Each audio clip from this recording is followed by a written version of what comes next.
तो इस लेक्चर में हम रिवाइज़ करेंगे मिनरल रिसोर्सेज़ यानी कि खनिज संसाधन के बारे में और इसके बाद क देखेंगे इंडस्ट्रीज़ के बारे में, ठीक?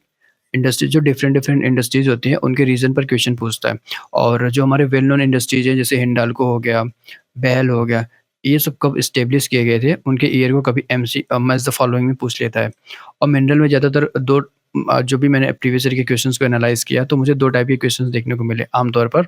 2 टाइप के क्वेश्चंस ये हैं कि एक तो प्रोडक्शन पे पूछता है, यानी कि उत्पादन पर, कौन से मिनरल का प्रोडक्शन कौन से स्टेट में ज़्यादा होता है और जो दूसरे टाइप के क्वेश्चन देखने को मिला, वो उनके रिज़र्व पर, रिज़र्व यानी कि भंडारण पर, ठीक?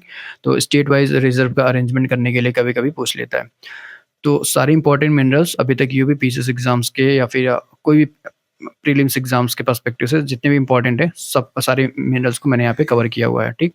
और साथ ही जो लास्ट 30 ईयर के क्वेश्चन्स हैं, उनको भी इंक्लूड किया हुआ है, तो डिफरेंट कलर से। तो एक तरीके से हमारा रिवीजन भी हो जाएगा और बेसिक कॉन्सेप्ट्स भी हो जाएगा। तो स्टार्ट करते हैं पहले। तो जो हमारा पहला मिनरल है, वो है आयरन ओर, ठीक? आयरन यानी कि लौह अयस्क के बारे में। इसके रीज़न्स के बारे में देखें तो आयरन में सबसे पहले तो झारखंड में, नॉर्थ ईस्टर्न वाले रीजन में आयरन का प्रोडक्शन सबसे पहले जो झारखंड में नोआमंडी। देखो माइंस के बारे में क्वेश्चन पूछता है। माइंस को स्टेट से मैच कराने के लिए क्वेश्चन पूछा है, कई बार पूछा है और आगे भी पूछेगा। मिनरल से 2-3 क्वेश्चन तो आने ही आने हैं प्रीलिम्स एग्ज़ाम में, इसलिए ये पॉइंट तो बिना किए जाने का कोई मतलब ही नहीं बनता। तो झारखंड में है नोआमंडी, उड़ीसा में है बरबिल कोइरा और गुरु महिशानी। इसको मैं झारखंड में नोवा मंडी है, उड़ीसा में है बरबिल कोइरा और गुरु महिशानी, मयूरभंज, ठीक?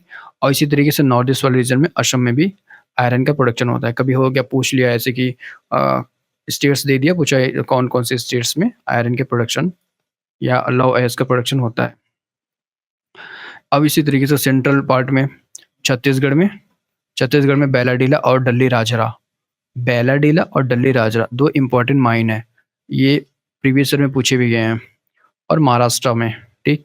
इसी तरीके से पेनिनसुलर इंडिया में कर्नाटका की जो बाबा बुदान की पहाड़ियाँ हैं, हिल्स ऑफ द बाबा बुदान, वहाँ पे आयरन माइन्स होता है, ठीक? और गोवा में।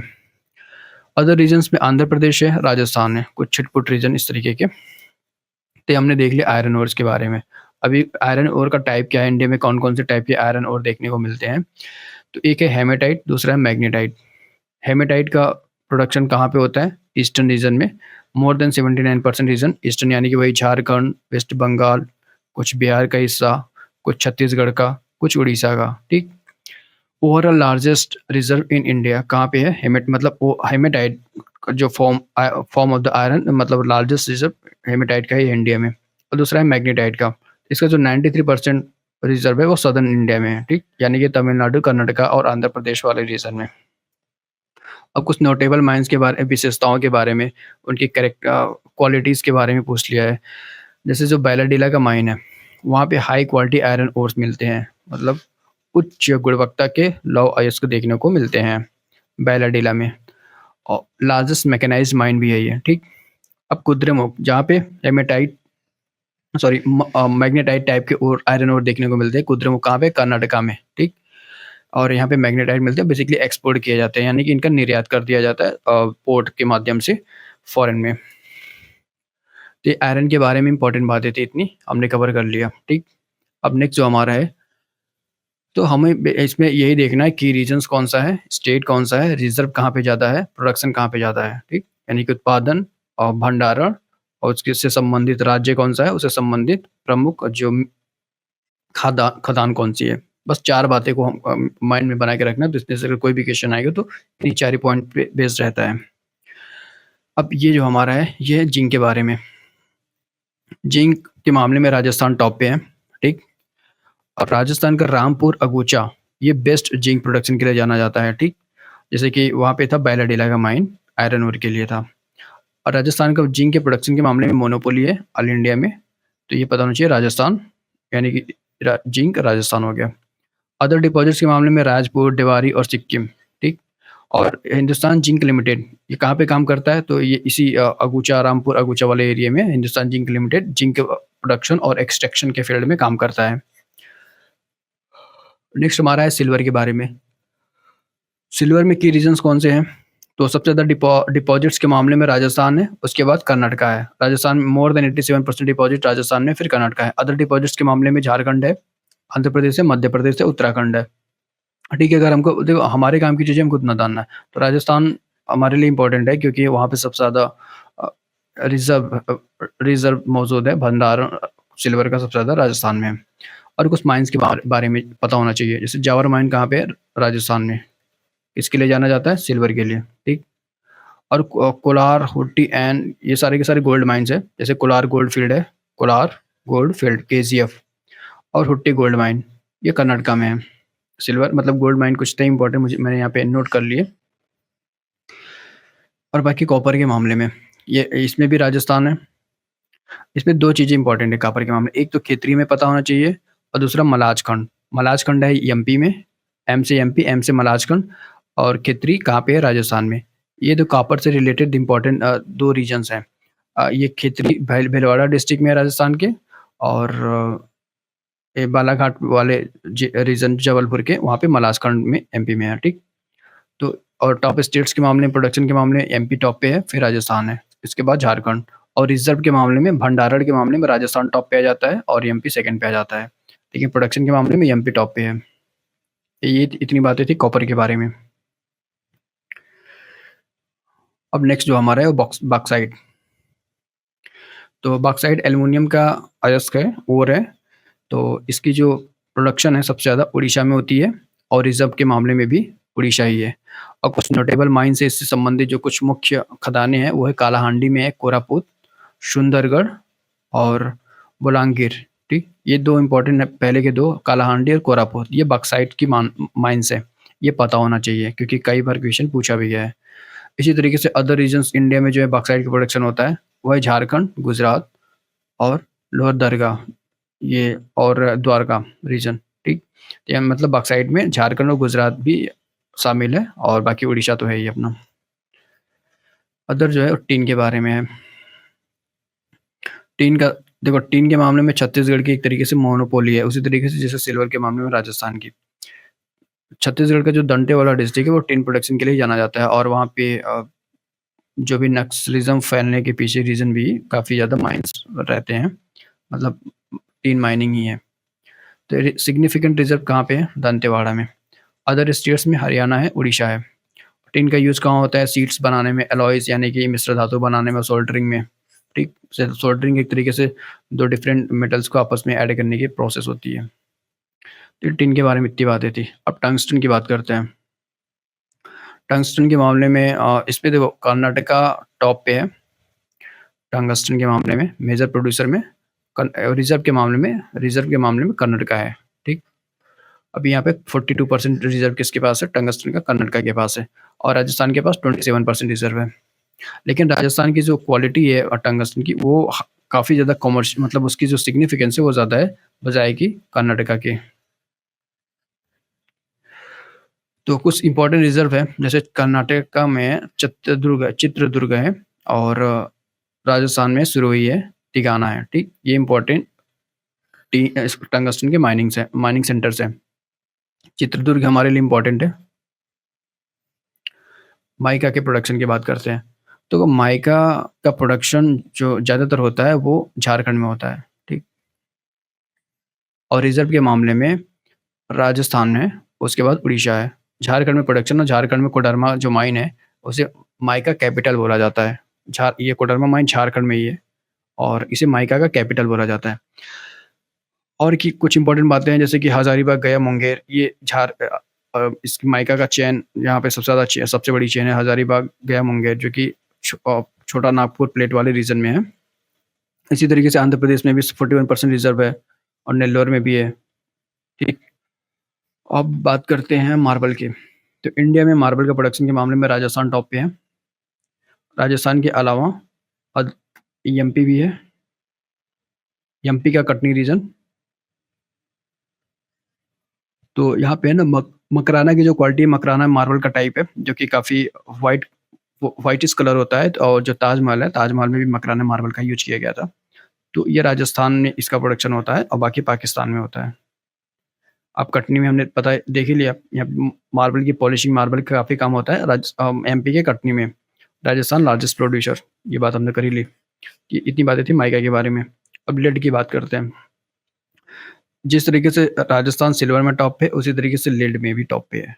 लेड में राजस्थान का जावर माइन है, वहाँ पे हाई क्वालिटी लेड का प्रोडक्शन किया जाता है। एंड राजपुरा दरीबा, ये अलग माइन है राजस्थान में ही, वहाँ भी लेड लेड का प्रोडक्शन होता है, ठीक।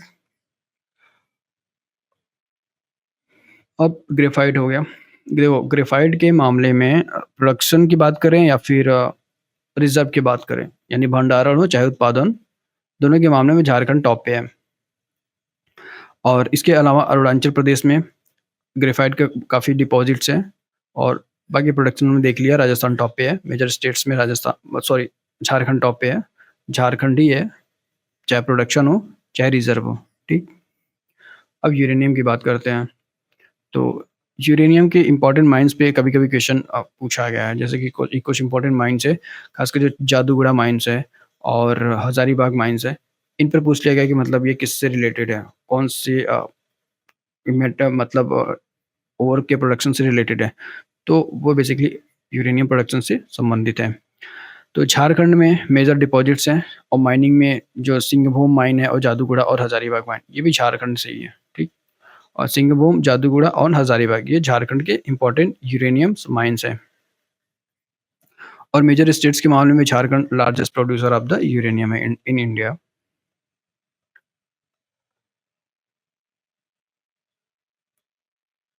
तो कोयले की बात करते हैं। कोयला इंडिया में कहाँ पे ज़्यादातर प्रोड्यूस होता है? तो इंडिया में ज़्यादातर कोयला, देखो इंडिया में 2 टाइप के कोयले मिलते हैं। एक कोयला गोंडवाना रॉक फील्ड में मिलता है, दूसरा टर्शियरी। दोनों में डिफरेंस क्या है? दोनों में टाइम पीरियड का डिफरेंस है। देखो गोंडवाना रॉक जो है, ये दो दो 20 मिलियन यानी कि करीब 20 से 30 करोड़ साल पुराना इसका डेवलपमेंट स्टार्ट हुआ था। कार्बोनिफेरस पीरियड था, और कार्बोनिफेरस और जुरासिक पीरियड के बीच में इसका डेवलपमेंट स्टार्ट हुआ था गोंडवाना रॉक का। और टर्शियरी काफ़ी बाद का है, ठीक? यानी कि 5.5 करीब ये 5.5 करोड़ साल पुराना है। इसकी की क्वालिटी कम होती है। क्यों कम होती है? क्योंकि देखो जितना ज़्यादा टाइम लगेगा उतना ज़्यादा प्रेशर एंड टेम्परेचर होगा। अब ज़्यादा प्रेशर, ज़्यादा टेम्परेचर, ज़्यादा बेटर कोयला। और इंडियन कोल की क्या विशेषताएँ हैं? तो इसमें हाई एश कंटेंट है, लो सल्फर कंटेंट है, यानी कि सल्फर की मात्रा कम है और धूल कण की मात्रा काफ़ी ज़्यादा है। तो टाइप्स पता चल गया हमें, लेकिन इंडिया के जो ज़्यादातर कोल है वो गोंडवाना टाइप की है।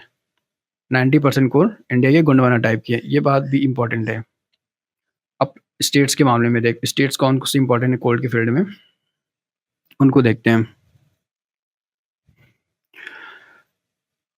तो छत्तीसगढ़ है, हाईएस्ट प्रोड्यूसर है, ये फैक्ट पूछा भी गया है। और उसके बाद उड़ीसा है, फिर झारखंड है। लेकिन रिजर्व के मामले में झारखंड टॉप पे है। हाईएस्ट रिजर्व के मामले में झारखंड है, और प्रोडक्शन के मामले में छत्तीसगढ़। और लीडिंग प्रोड्यूसर, ये सारी की बातें हो गई, ठीक। और कुछ इंपॉर्टेंट माइंस है, उनको देख लेते हैं। जैसे झारखंड में कुछ इंपॉर्टेंट माइन है, झरिया है, बोकारो है, करणपुरा और गिरिडीह। ये झारखंड के इंपॉर्टेंट कोल माइंस है।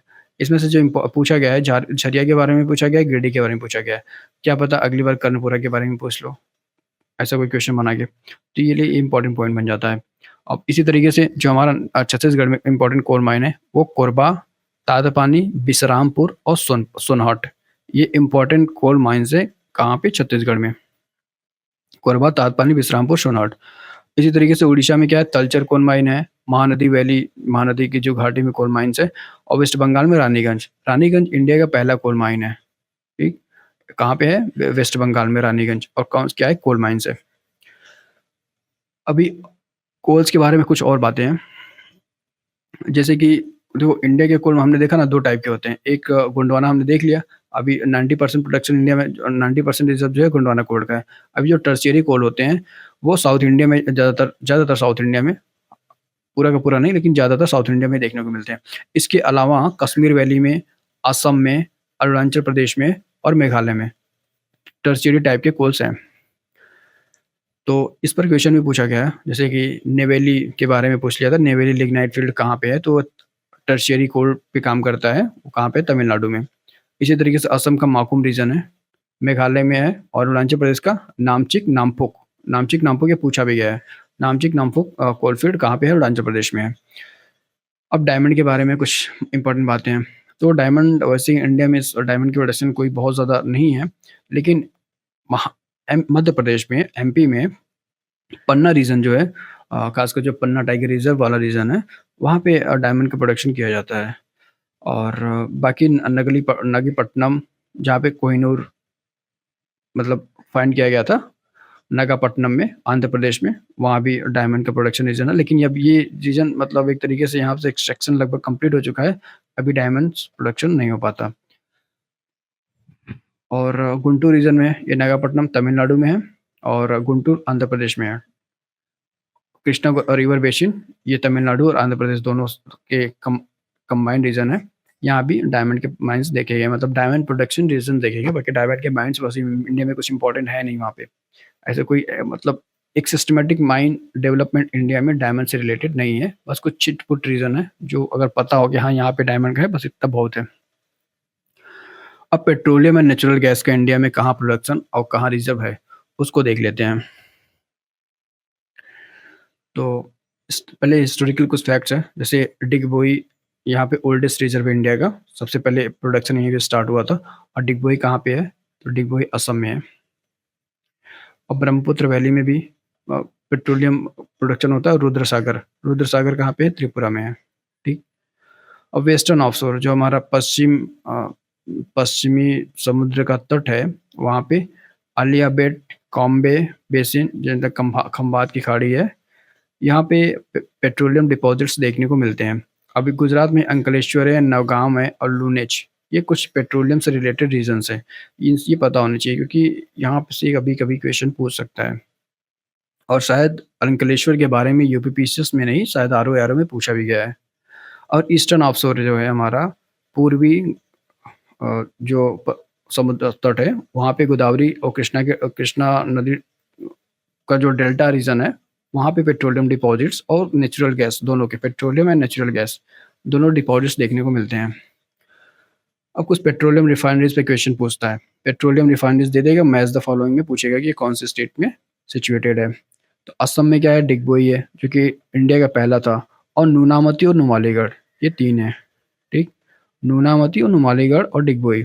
और गुजरात में जामनगर है, इंडिया का सबसे बड़ा है। ठीक। और जामनगर है, कोयाली है। और बिहार में बरौनी है, बी से बिहार, बी से बरौनी। और तमिलनाडु में पनागुड़ी, तमिलनाडु में पनागुड़ी।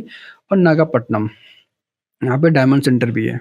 नागापट्टनम में जहाँ हमने देखा था ना अभी, डायमंड सेंटर भी है। और बाकी पेट्रोलियम सेंटर। और वेस्ट बंगाल के हल्दिया रीजन, और आंध्र प्रदेश का ततिपाका, और यूपी में मथुरा रिफाइनरी।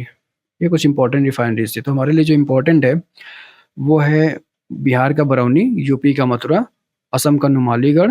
नुमालीगढ़ के बारे में पूछा भी जा चुका है, और हो सकता है अगली बार नूनामती के बारे में पूछ ले। और गुजरात का कोयाली। ठीक। ये कुछ इंपॉर्टेंट है। अब नेचुरल गैस का जो इंडिया में प्रोड्यूसिंग रीजन है इम्पोर्टेंट, उसको देखते हैं। नेचुरल गैस के मामले में इंडिया में मुंबई हाई है सबसे ज़्यादा, लार्जेस्ट प्रोड्यूसर मुंबई आई है। इसके बाद कृष्णा गोदावरी बेसिन है, कि कृष्णा और गोदावरी नदी का जो डेल्टा जो कंबाइंड डेल्टा रीजन है, वहाँ पे फिर कावेरी बेसिन है। और कुछ पार्ट में त्रिपुरा में, कुछ असम में, और कुछ कैम्बे बेसिन यानी कि खंबात की खाड़ी वाले रीजन में गुजरात में, यहाँ पे, और थोड़े बहुत राजस्थान में भी नेचुरल गैस के रिजर्व्स देखने को मिले हैं। तो हमारे लिए इम्पोर्टेंट क्या है? तो हमारे लिए मुंबई हाई इम्पोर्टेंट है, कृष्णा गोदावरी डेल्टा इम्पोर्टेंट है, और कैम्बे बेसिन इम्पोर्टेंट है। ये कुछ इंपॉर्टेंट चीज़ें हैं जो कि नेचुरल गैस से हमें पता होनी चाहिए। तो इतनी बातें थी इनके बारे में। यहाँ पे एक फैक्ट और है, HGA, जिसको हाजिरा वजीपुर जगदीशपुर, हजीरा विजयपुर जगदीशपुर, ये पाइपलाइन है जहाँ से पेट्रोलियम का ट्रांसपोर्टेशन किया जाता है। तो इतनी बातें थी। और देखो, ये तो हो गया हमारे मिनरल्स के बारे में। अभी हमारे कौन से मिनरल्स, कभी-कभी रॉक्स के बारे में पूछ लेता है कि कौन से रॉक्स में किस टाइप के मिनरल मिलते हैं। तो रॉक के बारे में थोड़ा-सा देख लेते हैं। कुछ फैक्ट्स हैं। तो रॉक देखो बेसिकली 3 होते हैं, एक इग्नियस होता है, दूसरा सेडिमेंट्री होता है, तीसरा मेटामॉर्फिक। इग्नियस का मतलब आग्नेय चट्टानें, सेडिमेंट्री यानी कि रूपांतरित, जिसको बोलते हैं अवसादी चट्टानें। ठीक। और मेटामॉर्फिक का मतलब होता है रूपांतरित चट्टानें या फिर कायांतरित चट्टानें। ठीक। तो इसका फॉर्मेशन कैसे होता है? देखो इग्नियस रॉक जो होता है जब वोल्केनिक इरप्शन से बनता है। वोल्केनिक इरप्शन के पीछे का रीज़न क्या है? प्लेट टेक्टोनिक, यानी कि प्लेट टेक्टोनिक हुआ, प्लेट टेक्टोनिक इवेंट के बाद जाकर के वोल्केनिक इरप्शन हुआ। या अगर 2 प्लेट्स आपस में जुड़ी या फिर 2 प्लेट्स आपस से दूर गई, इस वजह से वोल्केनिक इरप्शन होता है। तो वोल्केनिक इरप्शन के बाद एक जो लावा निकलता है, मैग्मा आकर के सरफेस पे, इग्नियस रॉक जब कूल्ड हो जाता है तब इग्नियस रॉक का फॉर्मेशन होता है, ठीक? तो अब इसी इग्नियस रॉक पे जब लेयर्स पे लेयर बाय लेयर बनती चली गई, तो millions of billions of years में क्या होता है कि high temperature and high pressure की वजह से ये इसकी जो स्ट्रक्चर होती है वो पूरी तरीके से चेंज हो जाती है, तब जाकर के मेटामॉर्फिक रॉक में कन्वर्जन हो जाता है, यानी कि रूपांतरण हो जाता है उसका पूरी तरीके से। इसके बाद जो सेडिमेंट्री कैसे बनता है, अब इन्हीं इग्नियस और मेटामॉर्फिक में जब वेदरिंग, इरोजन और डिपोजिशन, वेदरिंग, इरोजन और डिपोजिशन की प्रोसेस काम करता है। अब ये रीज़न कोई हो सकता है, एयर भी हो सकता है, विंड भी हो सकता है, ग्लेशियर भी हो सकता है, और भी कोई रीज़न्स हो सकते हैं, वेदरिंग, इरोजन और डिपोजिशन के। तब जाकर के सेडिमेंट्री रॉक बनता है। इसी वजह से सेडिमेंट्री रॉक्स में लेयर फाइंड होते हैं। मतलब 1 लेयर, 2 लेयर, 3 लेयर, ऐसे कई तरीके के लेयर्स होते हैं, जिसमें फॉसिल फ्यूल्स मिलते हैं, मतलब जीवाश्म मिलते हैं, जीवाश्म ईंधन मिलते हैं। क्यों मिलते हैं? इसके पीछे का रीज़न यही है क्योंकि इसमें लेयर्स बाय लेयर बनता चला जाता है। मतलब डिफरेंट टाइम्स में रॉक्स के कई लेयर्स बन जाते हैं। मतलब एक जिसको बोलते हैं अवसादी चट्टानें। तो ये इंडिया में 3 टाइप के रॉक्स में जो मिनरल्स देखने को मिलते हैं। और इसके अलावा जो हमारे यहाँ की जो रॉक्स हैं, जो इम्पोर्टेंट जैसे कि धारवाड़ की चट्टानें हैं, की रॉक सिस्टम में धारवाड़ है, विंध्य सिस्टम है और गोंडवाना सिस्टम है। अब धारवाड़ क्या है? ये इंडिया का सबसे पुराना रॉक है। इंडिया का मतलब वर्ल्ड में सबसे पुराना रॉक्स माना जाता है। क्यों? क्योंकि इसका जो डेवलपमेंट स्टार्ट हुआ था, जो अर्थ के फॉर्मेशन के करीब 100 अरब 1 बिलियन साल पहले स्टार्ट हो गया था। यानी कि करीब 4.6 बिलियन ईयर पहले अर्थ स्टार्ट हुआ था, करीब 460 अरब साल पहले, करोड़ साल पहले, 460 करोड़ साल पहले। और इसके बाद करीब 3.5 बिलियन ईयर ये धारवाड़ की चट्टानें मिलती हैं, आर्कियन टाइम की, आर्कियन टाइम की। इसके बाद विंध्य की चट्टानें हैं। ये सेडिमेंट्री और कुछ सेडिमेंट्री, कुछ मेटामॉर्फिक फॉर्म में पाई जाती हैं, विंध्य और गोंडवाना की। कभी-कभी इस पर भी क्वेश्चन पूछता है, कौन सा रॉक कौन-सी टाइप की चट्टानें मिलती हैं, मतलब कौन सा रॉक किस तरीके की चट्टान है, इस तरीके की क्वेश्चन पूछ लेता है। तो विंध्य में सेडिमेंट्री है। तो इसका फॉर्मेशन कब हुआ था? इसका फॉर्मेशन हुआ था करीब इसके 100 250 करोड़ साल पहले, मतलब 2.5 बिलियन ईयर। ये प्रोटेरोजोइक टाइम में, प्रोटेरोजोइक टाइम में। अब गोंडवाना की चट्टानें तो अभी न्यू है, हमने देख ही लिया, 20 से 30 करोड़ साल पुरानी है बस, ठीक? इसका फॉर्मेशन हुआ था जुरासिक और कार्बोनिफेरस टाइम में। तो ये कुछ इंपॉर्टेंट बातें थी रॉक के बारे में, जो जो हमारे इंडिया के मिनरल्स मिलते हैं, कि कभी-कभी इस पॉइंट से भी क्वेश्चन बन सकता है या बना हुआ है, पूछा भी है, लेकिन मिनरल से रिलेटेड नहीं, जो रॉक वाले चैप्टर में इसको डिटेल में पढ़ेंगे, वहाँ पे पूछता है। ये था मिनरल्स के बारे में। अब हम कवर करते हैं इंडस्ट्रीज़। इसको हम तेज़ी से कवर करेंगे क्योंकि इंडस्ट्रीज़ में जो भी क्वेश्चन पूछे गए हैं, वो आयरन एंड स्टील इंडस्ट्री पे ही ज़्यादातर क्वेश्चन पूछे गए हैं, यानी कि लौह और इस्पात उद्योग पर। तो क्वेश्चन कैसे बनते हैं? जो हमारी इंडस्ट्रीज़ का फॉर्मेशन हुआ है, खासकर जो सेकंड 5 ईयर प्लान की पीरियड में, तो इनका या तो रीजन पूछ लेगा, कहाँ पे फॉर्मेशन हुआ था, या फिर उनका टाइम पूछ लेगा, कौन से ईयर में। मैच द फॉलोइंग में क्वेश्चन। तो तेज़ी से देखते हैं इसको, बहुत ज़्यादा टाइम नहीं लगेगा, मुश्किल से 5 से 7 मिनट में हो जाएगा। तो आयरन स्टील का इंडिया में प्रोडक्शन कब स्टार्ट हुआ था? 1830 में पोर्ट नो, तमिलनाडु में स्टार्ट हुआ था। और बंगाल आयरन वर्क जो पहली कंपनी थी आयरन के फील्ड, आयरन इंडस्ट्री में काम करने वाली, 1875 में बनी थी। टाटा स्टील 1907 में इस्टेब्लिश किया गया था, और टाटा स्टील ग्रुप वर्ल्ड का 500 सबसे मतलब 12th सबसे ज़्यादा स्टील प्रोडक्शन करने वाली कंपनी है। ये कुछ बेसिक फैक्ट्स हैं। अब मेजर प्लांट्स के बारे में जो मैंने अभी बताया ना, इन पर क्वेश्चन पूछता है कि इनका फॉर्मेशन कब हुआ था। जैसे बोकारो स्टील प्लांट, ये झारखंड में है। इसका मतलब ये कब स्टेब्लिश किया गया था? 1965 में। विशाखापत्तनम स्टील प्लांट, ये इंडिया का पहला कोस्टल स्टील प्लांट था। इसकी यही मतलब ये विशेषता है कि इंडिया का पहला कोस्टल स्टील प्लांट था। अब दुर्गपुर वेस्ट बंगाल में है, 1959 में। अब ये सारे के सारे 1959 में, ये दुर्गपुर, भिलाई, राउरकेला, ये सारे के सारे 1959 में है। और शिवमोगा में जो था VISL, वो 1923 में बना था, ठीक? तो दुर्गापुर के बारे में यही बस इतना पता होना चाहिए कि आसनसोल रीजन में है वेस्ट बंगाल के, भिलाई कहाँ पे है? ये छत्तीसगढ़ में, राउरकेला उड़ीसा में है। इनका ये हो गया वेस्ट बंगाल, दुर्गपुर भिलाई छत्तीसगढ़, राउरकेला उड़ीसा में, ठीक?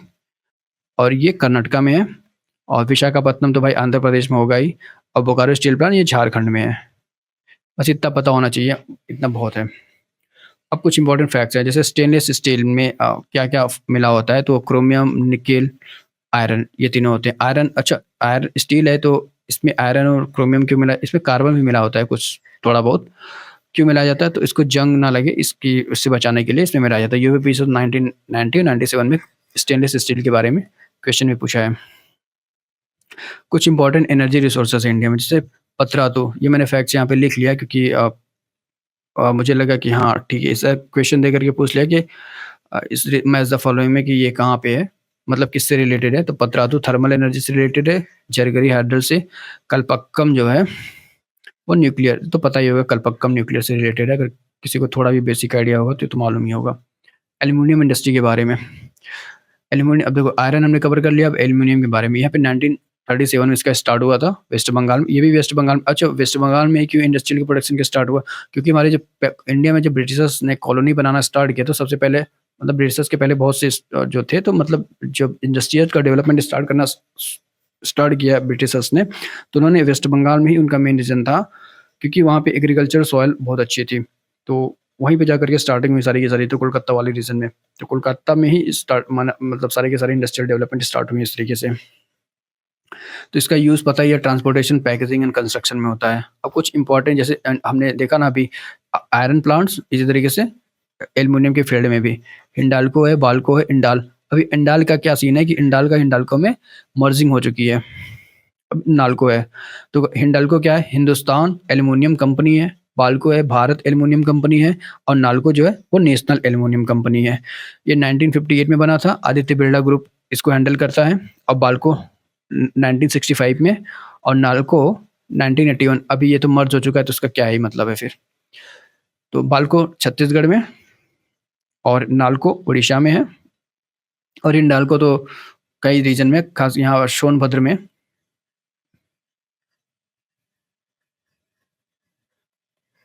ये यूपी में भी है, उड़ीसा में भी है, झारखंड में है, इसका कई मतलब ब्रांचेज हैं एक तरीके से। उड़ीसा ये नाल्को उड़ीसा में है, ये पता होना चाहिए, और बाल्को छत्तीसगढ़ में। और ईयर पता हो तो ठीक है, वरना नहीं पता हो तो बाकी स्टेट तो पता ही होना चाहिए।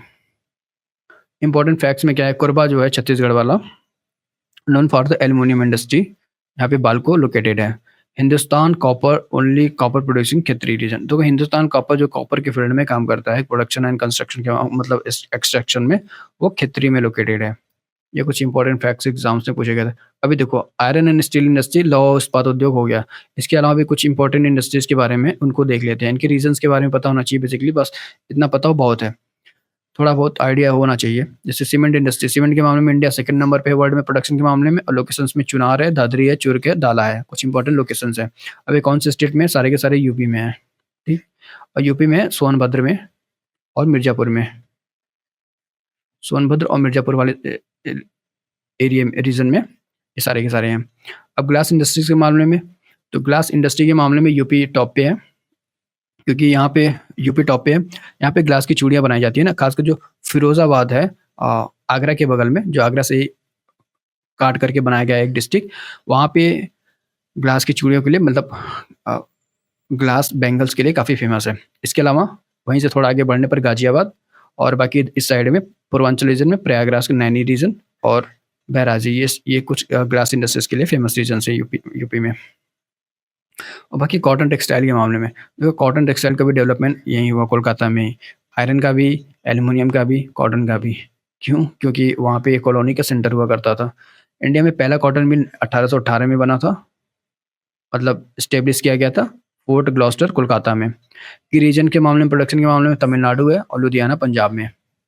सेंटर प्रोडक्शन सेंटर कहाँ पे है? अहमदाबाद है, सोलापुर है, नागौर है, कोयम्बटूर है, इंदौर है। ये कपड़ा उद्योग के मामले में कुछ इंपॉर्टेंट उत्पादन क्षेत्र हैं, प्रोडक्शन सेंटर हैं।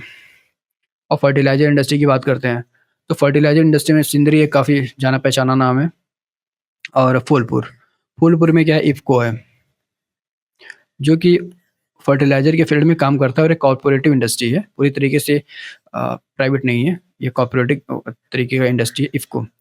तो ये कहाँ पे है? फूलपुर में है। अभी ये नैनो फर्टिलाइज़र पे भी काफ़ी काम कर रहा है इफ़को। तो ये पता है सिंदरी एंड फूलपुर, सिंदरी एंड फूलपुर 2 चीज़ें फर्टिलाइज़र के बारे में हो गई। तो इसके लिए फर्टिलाइज़र में रॉ मटेरियल क्या यूज़ करते हैं?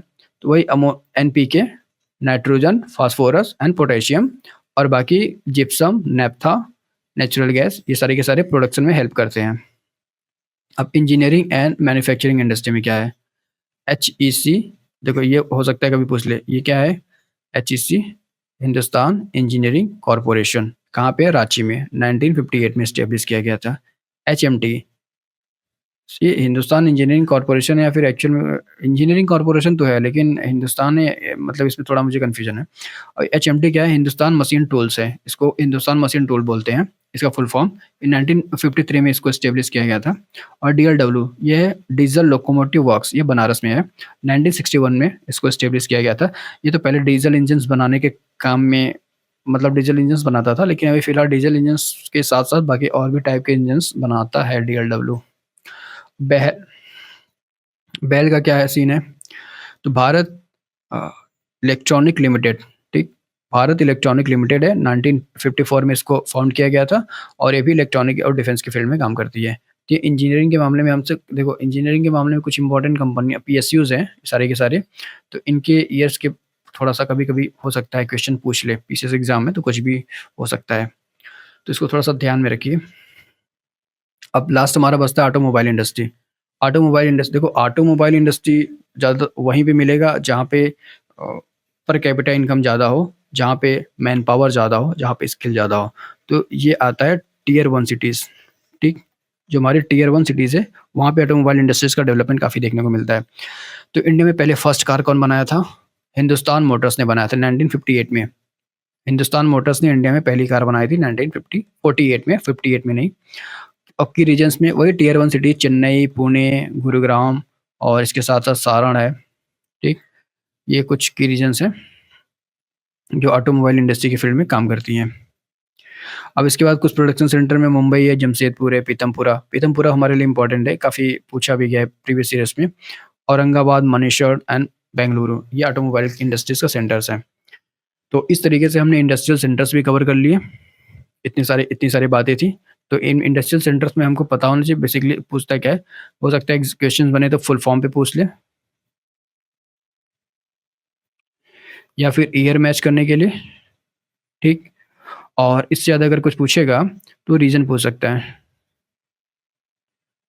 कौन सी इंडस्ट्री कौन से रीजन में है, इस तरीके से। इसके अलावा सारे के सारे मिनरल रिसोर्सेज कवर कर लिए। तो इस तरीके से हमारा यूपी पीसीएस और आरओ प्रीलिम्स या बिहार पीसीएस प्रीलिम्स के लिए हमारा 2 से 3 क्वेश्चंस इंडियन ज्योग्राफी में, अगर 2 से 3 क्वेश्चन ना भी आए तो 2 क्वेश्चन तो मिनिमम पूछता ही है। मिनरल से, खनिज संसाधन से 2 क्वेश्चन और इंडस्ट्री से मिला करके 2 क्वेश्चन तो पूछेगा ही। तो 2 क्वेश्चन का एज मिलना बहुत बड़ी बात होती है। तो ठीक है, नेक्स्ट हम देखेंगे कोई नेक्स्ट चैप्टर।